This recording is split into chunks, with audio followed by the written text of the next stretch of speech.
सो आज स्टार्ट करते हैं आर एल सर्किट।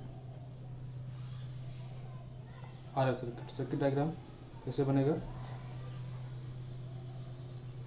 ये वोल्टेज सोर्स है, ये रेजिस्टेंस है और ये इंडक्टेंस है। Okay, V R L current flow करेगा इसमें I. Okay, R and L के कॉम्बिनेशन को आप बोलते हैं जेड। जेड को आप लिखते हैं, जेड क्या है, इम्पीडेंस। जेड क्या है, इम्पीडेंस।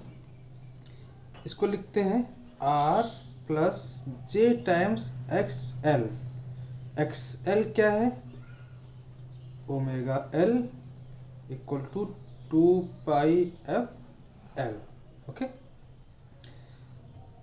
जेड को अगर आप, ये रेक्टेंगुलर फॉर्म है, अगर आप इसको पोलर फॉर्म में लिखेंगे, ठीक है, तो Z equal to R plus j time X L.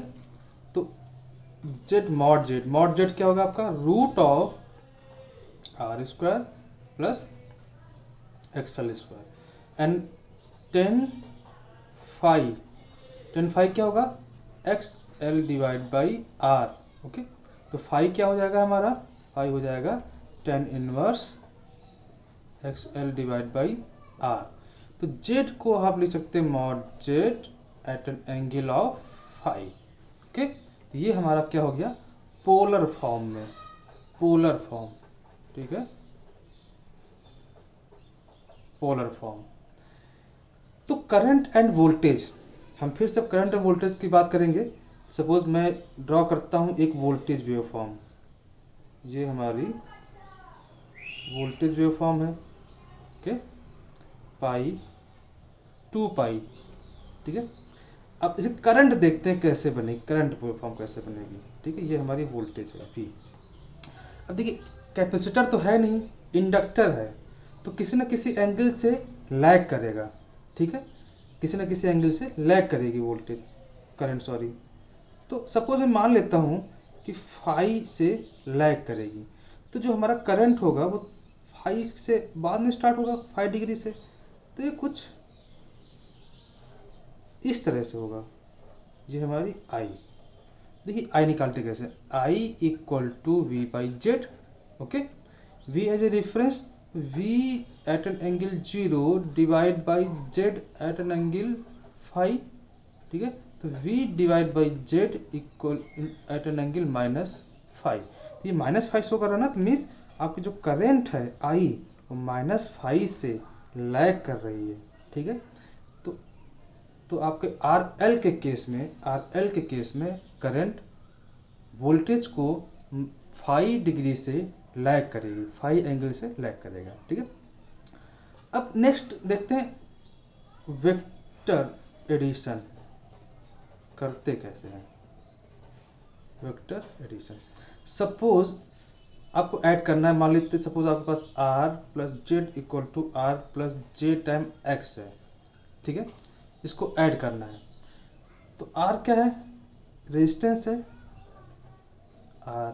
ठीक है, इसमें वेक्टर j ऐड करना है। ठीक है, अगर प्लस j है तो हम क्या करते हैं, 90 डिग्री प्लस j को 90 degree clockwise, anti clockwise add करते हैं टिप पे, previous tip on previous tip. ठीक है, ये आर है और एक्सल को ऐड करना है, तो प्लस जे है, तो एंटी क्लॉकवाइज डायरेक्शन में 90 डिग्री, ये इसका 90 डिग्री है ये। ठीक है, ये हमारा हो गया प्लस जे टाइम्स एक्सएल, और इन दोनों का सम हमारा हो गया जेड। ओके, तो vector addition for R plus J X. Same suppose मान लेते हैं आपके पास हो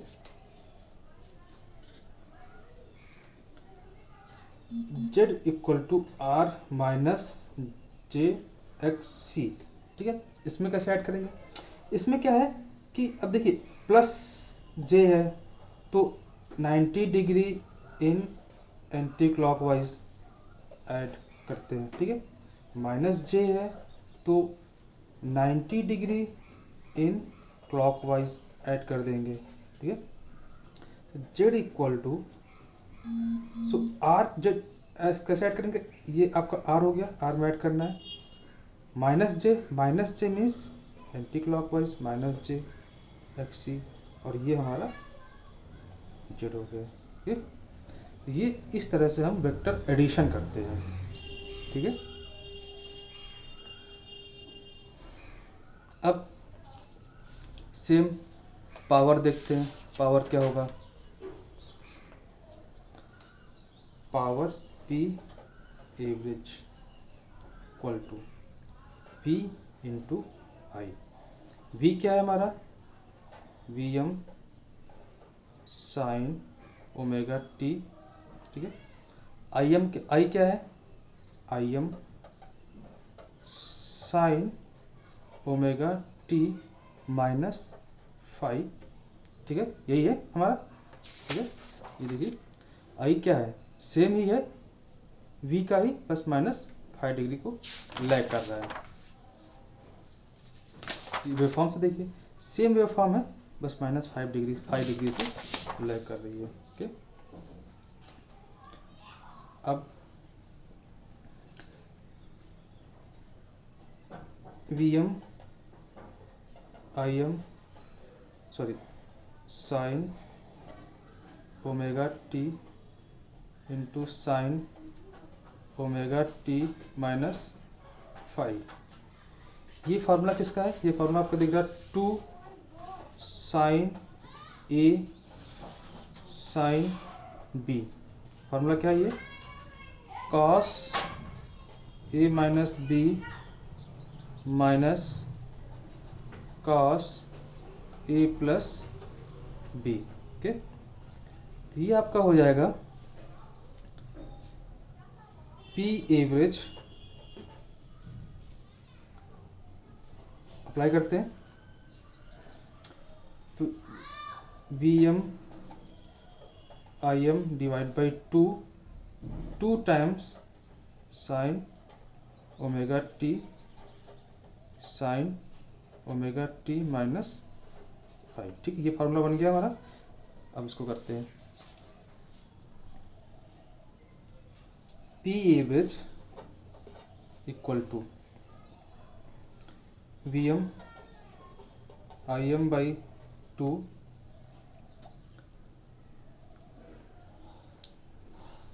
कॉस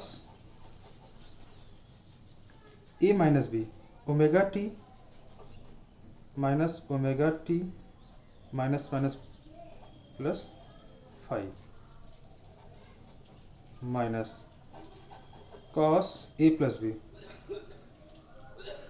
2 ओमेगा टी माइनस 5, ठीक।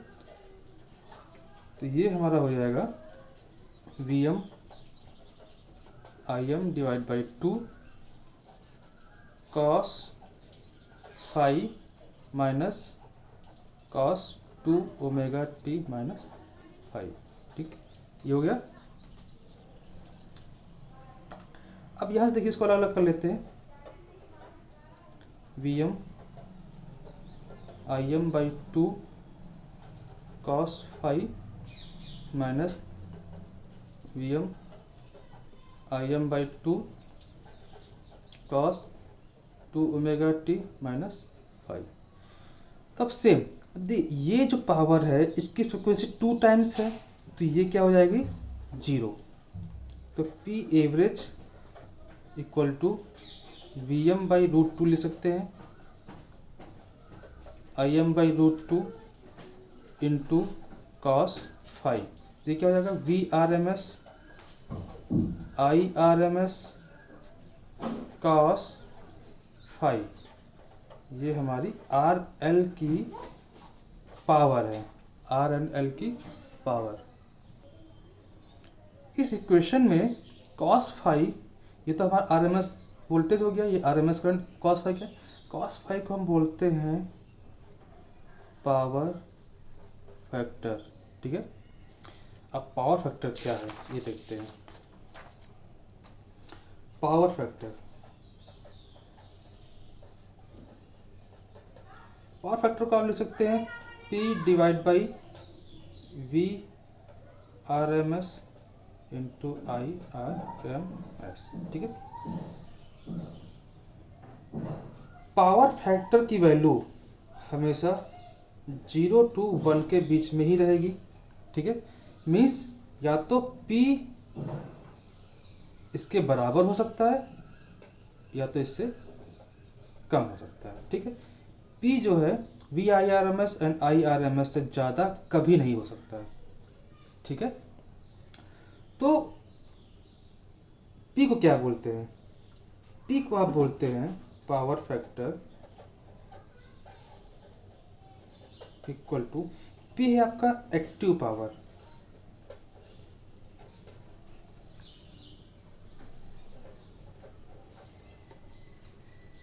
Divide by apparent power.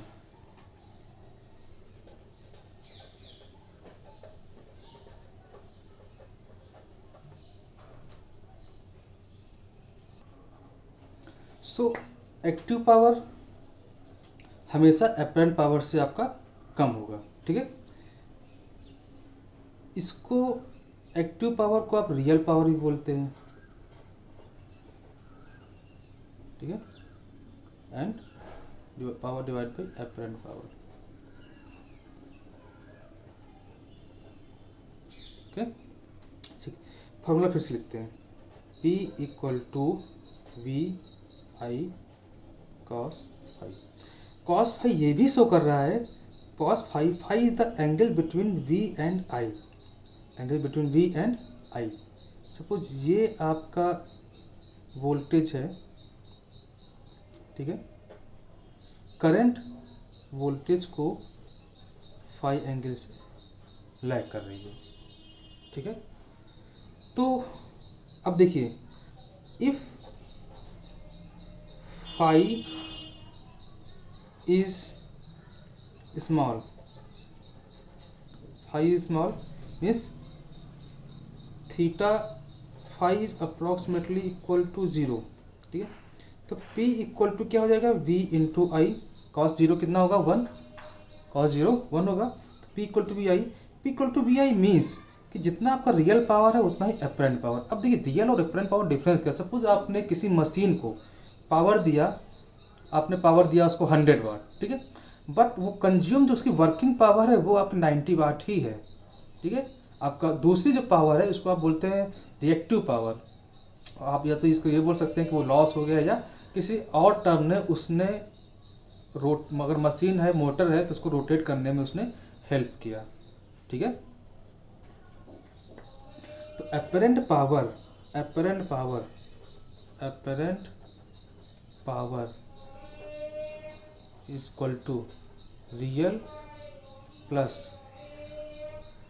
Reactive power. इस अपरेंट पावर जो है वो आपका रियल प्लस रिएक्टिव पावर का समेसन है। ठीक है, रिएक्टिव पावर भी इंपॉर्टेंट है, रियल पावर भी इंपॉर्टेंट है। रियल पावर क्या है, जिसकी वजह से आपकी मोटर रोटेट कर रही है। रिएक्टिव पावर क्या है, ये उस मोटर को रोटेट करने में हेल्प कर रहा है। रोटेट करते टाइम जिसकी पावर जरूरत पड़ रही है वो आपकी रियल पावर है, ये समझ लीजिए। ठीक है, रियल और रिएक्टिव पावर में डिफरेंस क्या है। सो रियल पावर भी इंपॉर्टेंट, रिएक्टिव पावर भी इंपॉर्टेंट। तो अगर आपकी अपरेंट पावर आपकी 100 है तो रियल पावर आपकी 80 होगी और अपरेंट पावर आपकी 20 होगी। ठीक है, ये मान लीजिए आप। ठीक है, ये कम ज़्यादा भी हो सकती है, ये 20 हो सकती है, ये आपकी 80 हो। अगर ऐसा हो गया तो ये फिर बैड कंडीशन है। गुड कंडीशन क्या है कि रियल पावर आपकी ज़्यादा हो, रिएक्टिव पावर कम हो, पर होनी चाहिए, जीरो नहीं हो सकती, होनी चाहिए, थोड़ा बहुत होना चाहिए। ठीक है, तो फाई क्या है, फाई जिसको आप बोलते हैं पावर फैक्टर एंगल। अगर फाई की वैल्यू कम है तो मीन्स रियल पावर ज़्यादा है, रिएक्टिव पावर कम है। अच्छा, अप्रॉक्सीमेटली 0 है। अब P अप्रॉक्सीमेटली आपका VI हो जाएगा। ठीक है, 0 नहीं होना चाहिए। आपकी जो रिएक्टिव पावर 0, अगर 0 हो जाएगी तो उसमें इंडक्टिव इफेक्ट चला जाएगा, फिर आप मशीन वर्क नहीं कर पाएगी, वो रोटेट नहीं कर पाएगी। ठीक है, अब सपोज आपका फाई एंगल कुछ है। ठीक है, 30 डिग्री, तो आपकी जो P होगा cos 30 √3/2 times VI। √3/2 times V I, means power बढ़ गया, ठीक है। अगर आपका इफ फाई इक्वल टू 90, तो आपका मीन्स इसके कंपेयर में ये वैल्यू आपकी कम है, √3/2 टाइम्स कम है, ठीक है। अगर फाई आपका 90 है, फाइव सपोज 45 है, 45, तो आपका पी क्या हो जाएगा, vi/√2, ओके। सपोज अब इफ फाई इक्वल टू आपका 90 है, तो आपका पी क्या हो जाएगा, cos 90 0। मीन्स अगर ये फाई बढ़ रहा है, phi is increasing, real power is decreasing, real power decreasing, ठीक है, जो कि बैड कंडीशन है, bad condition. So for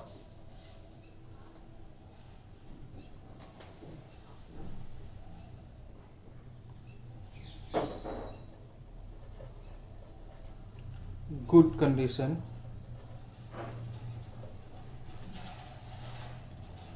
phi must be small, means V and I are approx in same phase, ठीक है। अब मान लेते हैं सपोज phi is high, ये V है, ये I है, और ये आपका जो phi है वो ग्रेटर देन 45 डिग्री, ठीक है। तो अब इसको रिड्यूस कैसे करेंगे, तो हम क्या करेंगे, अगर हमारे पास जो ये सर्किट था, ठीक है, आर एल, ठीक है, इसमें क्या करेंगे, हम सी ऐड कर देंगे, ठीक है, सी ऐड कर देंगे तो ये हमारा आर एल सी सर्किट हो जाएगा, तो ये एंगल हमारा रिड्यूस हो जाएगा। देखिए होता क्या है, कैपेसिटर के केस में जैसे आप इसको ऐड कर देंगे तो कैपेसिटर क्या करता है कि एंगल को, करंट को लीड कराता है, कैपेसिटर क्या करता है, लीड द करंट को लीड कराता है, ठीक है। तो ये क्या करेगा, जैसे आप इसमें कैपेसिटर वैल्यू ऐड कर देंगे ये ऊपर बढ़ता जाएगा, ठीक है। तो फॉर जिसको आप बोलते हैं power phi is reducing then cos phi increasing, इसको आप बोलते हैं power factor improvement,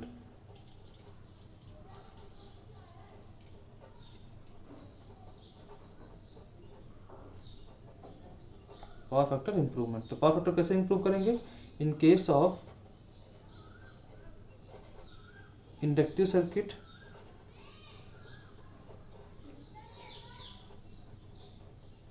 add capacitor to improve power factor, okay, because जब सपोज ये आपका वोल्टेज V है और ये I है, ठीक है, तो कैपेसिटर के केस में आपका I V को लीड करेगा किसी एंगल फाई से, ठीक है। जैसे जैसे आप कैपेसिटर की वैल्यू C बढ़ाते जाएंगे, ये वाला फाई आपका, फाई C बोलते हैं, फाई C आपका बढ़ता जाएगा, ठीक है, फाई C बढ़ेगा। तो फाई C जब ये इधर मीन्स क्या कर रहा है, ये I को इधर की तरफ मूव करा रहा है, जैसे आप कैपेसिटर इसमें ऐड करेंगे तो क्या करेगा, ये I को एंटी क्लॉकवाइज मूव कराएगा, ठीक है। इंडक्टर क्या करता है, I को क्लॉकवाइज मूव कराता है, और कैपेसिटर क्या करता है, I को एंटी क्लॉकवाइज मूव कराता है, ठीक है। तो ये यहाँ पर है, तो इसको एंटी क्लॉकवाइज मूव कराना है तो क्या करेंगे हम, कैपेसिटर को ऐड कर देंगे, ओके। अब next is R C circuit. Circuit diagram कैसे बनेगा इसका, ये वोल्टेज सोर्स है, इसके सीरीज में रेजिस्टेंस है, और ये आपका कैपेसिटेंस है, वी आर एंड सी, ठीक है। ये क्या है हमारा जेड को आप क्या लिखेंगे, Z equal to R minus X C, J times X C, ठीक। तो सेम अगर आप मान लीजिए पोलर फॉर्म लिखना चाहते हैं Z equal to mod Z, ठीक है, और सम एंगल, कैसे लिखेंगे? मॉड जेड क्या होगा? Root of R square plus X C square. Angle क्या होगा? Phi equal to tan inverse minus X C divide by R. Okay, तो इसको कैसे रिप्रेजेंट करेंगे? Z equal to mod Z angle minus phi. तो current क्या होगा आपका? करंट हो जाएगा आपका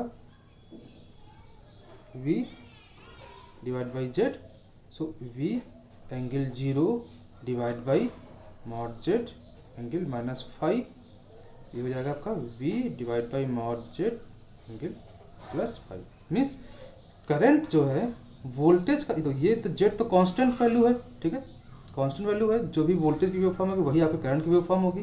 जेड क्या है? कांस्टेंट है, ठीक है। किसी कांस्टेंट किसी वेव फॉर्म में ऐड करेंगे तो उसकी शेप नहीं चेंज होती है, ठीक है, तो कांस्टेंट है। तो आपका जो वोल्टेज की वेव फॉर्म है, ये जो आपकी वोल्टेज की वेव फॉर्म है, ठीक है, ये पाई, ये 2 पाई, ठीक है, करंट जो फ्लो करेगी 90 डिग्री, सॉरी 5 एंगल से लीड करेगी। सपोज 5 एंगल से लीड करेगी, तो यहाँ ये हमारा 5 एंगल है, तो करंट पहले से स्टार्ट हो जाएगी, पहले से ऐसे, ठीक है। तो ये हमारी करंट की वेव फॉर्म है, ये हमारी वोल्टेज की वेव फॉर्म है। ओके, तो अब हमको पावर निकालनी है P। P क्या हो जाएगा हमारा? V इंटू आई। V क्या है हमारा?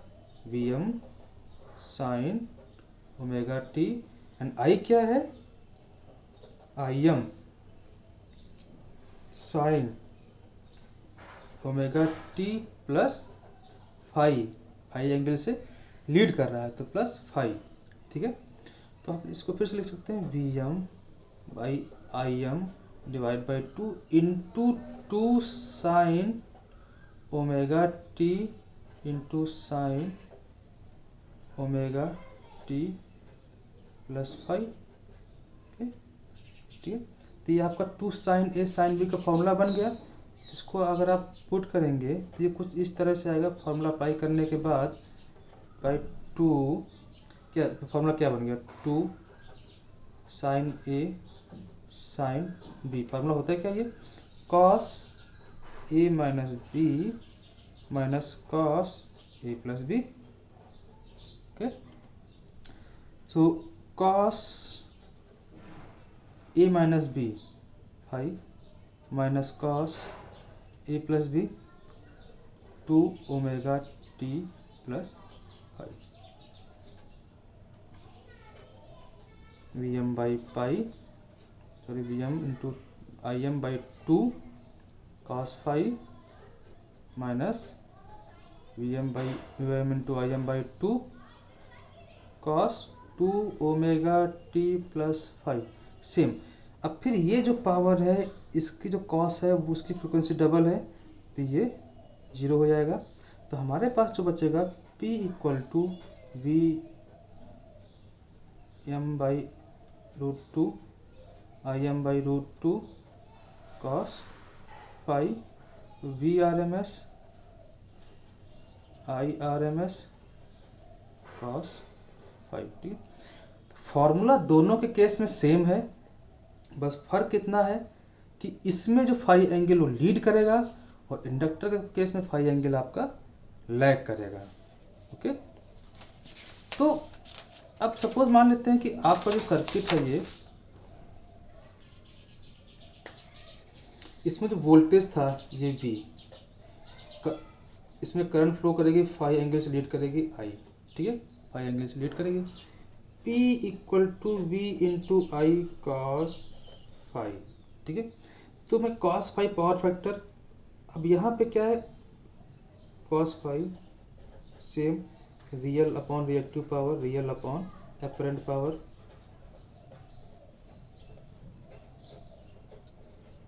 अपरेंट पावर क्या? Apparent power is the combination of real power and reactive power. apparent power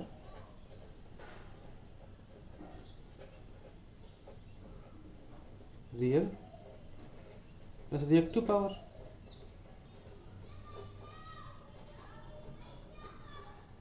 okay, अब इंडक्टर केस में इसको आप बोलते हैं इंडक्टिव रिएक्टिव पावर, और कैपेसिटर केस में इसको आप बोलते हैं कैपेसिटिव रिएक्टिव पावर। ठीक है, इंडक्टर के केस में आप बोलते हैं इंडक्टिव रिएक्टिव पावर, और कैपेसिटर केस में आप बोलते हैं कैपेसिटिव रिएक्टिव पावर। ओके, दोनों का अपना अलग अलग इंपॉर्टेंस है। ठीक है, सो अब इसके केस में पावर फैक्टर cos फाई। ठीक है, सपोज कि कोई किसी वोल्टेज V के लिए आपका कोई करंट फ्लो कर रहा है जिसका एंगल 45 डिग्री से ज़्यादा है।